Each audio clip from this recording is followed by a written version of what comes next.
My name is Jono. If you're new here, I do pencil drawings, kind of like these ones.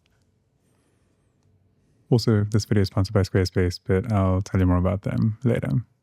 AI image generation is definitely an incredible tool for artists, particularly artists doing work similar to the kind of work that I do with a slightly surrealistic manipulations.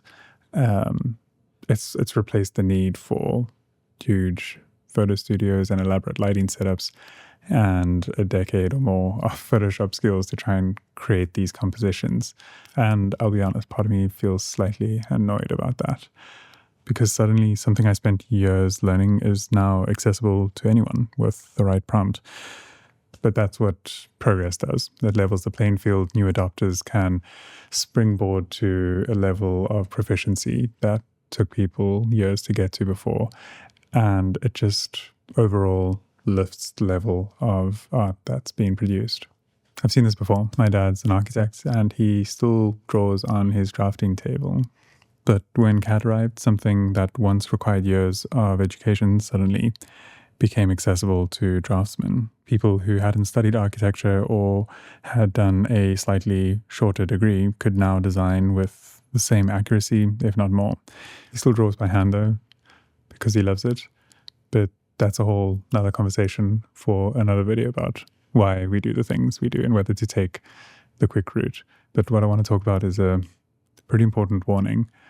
Be careful of the details when using AI images as references. If you zoom into an AI-generated image, you'll notice a distinct swirly texture, kind of artificial pixel language. Each model has its own style, just like a person. The way that I draw textures, the way that I've seen my apprentices draw textures, each of those tiny little marks are kind of unique to the person. It's like a fingerprint. They reveal the artist behind the work. With realism, that's part of the magic.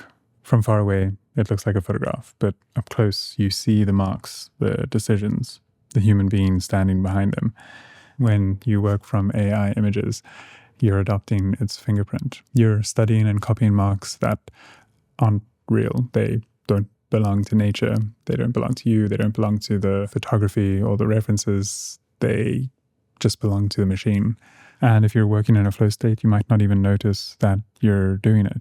Those artifacts slip into your hand, into your muscle memory, into your drawings. And I've seen this happening. One of the artists that I work with, someone that I'm really excited about, she did a project centered around AI drawings, unintentionally drawing the AI swirly patterns, the AI texture. And the way we noticed it was when she started working on a project after that, where she hadn't used AI references. That swirl had slipped into her fingerprint. It's really interesting, but also kind of disturbing. And it shocked both of us. And she started asking, where am I in this artwork? Where is the AI? Where is the reference that I built and fell in love with? Where is my fingerprint? When we zoom in to those tiny marks. And the thing is, without years of experience to kind of temper it, AI becomes this very tantalizing springboard to start creating works that come straight from our minds. It makes everything easier, but it also quietly imprints itself on you. This isn't a new problem though. Photography has always given us these artifacts. I personally really like to imitate bokeh, an optical effect from a large aperture, making objects in the foreground and the background out of focus. This is something we don't really notice with our eyes. It's something that the camera obscura actually made us more aware of. But this becomes an intentional choice now, because we've grown used to it, seeing a lot of the world through images or video, and we can bring that facet of modern living into our artworks. There's also JPEG compression artifacts, those little blocky patterns that appear in low-quality images. I'm not referring to the pixels in this case, but rather these kind of patterns that form around the pixels to try and make images appear sharper with less information. Working from low-quality reference material often shows itself if we draw these artifacts. Most images online will have them. I found it in some of my drawings as well from long ago, and it probably left a mark on the way that I make marks as well, which is interesting. Once you learn to see them, you can't unsee them. And if you draw them often, they will become part of your mark-making language. Even if the marks aren't visibly there, I have a way of making sense of what I see, searching for organic marks that are uniquely mine, and they form my signature. But my signature is forged through repetition and observation over the years. If there's a consistent pixel that I see in all my references, it will most likely become something that I expect to be part of nature, and it'll be imbued into my style.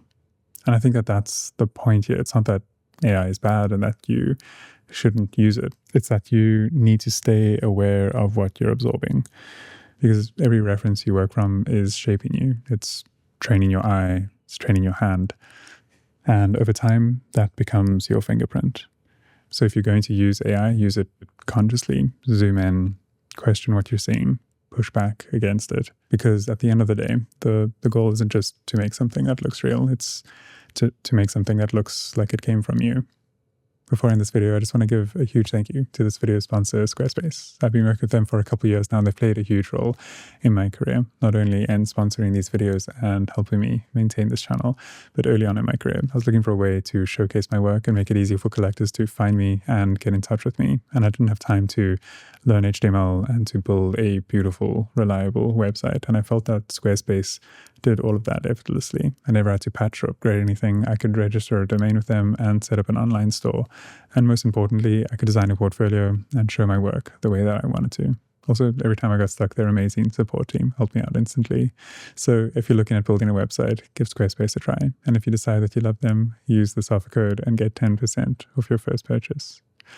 There we go. I hope this warning lands gently. It's not something for us to be afraid of, and it's not something to encourage you to stop using AI. It's something to just be aware of. Rather make it a conscious choice to use it and to question the small details that you're seeing. I'm really curious if this is something that you've noticed in your work, and if you know what I'm talking about with the swirly patterns, let me know, and leave a like if you found this helpful and interesting. It helps the channel out in a huge way. As always, thanks for the support, and I'll see you guys in the next one. Bye.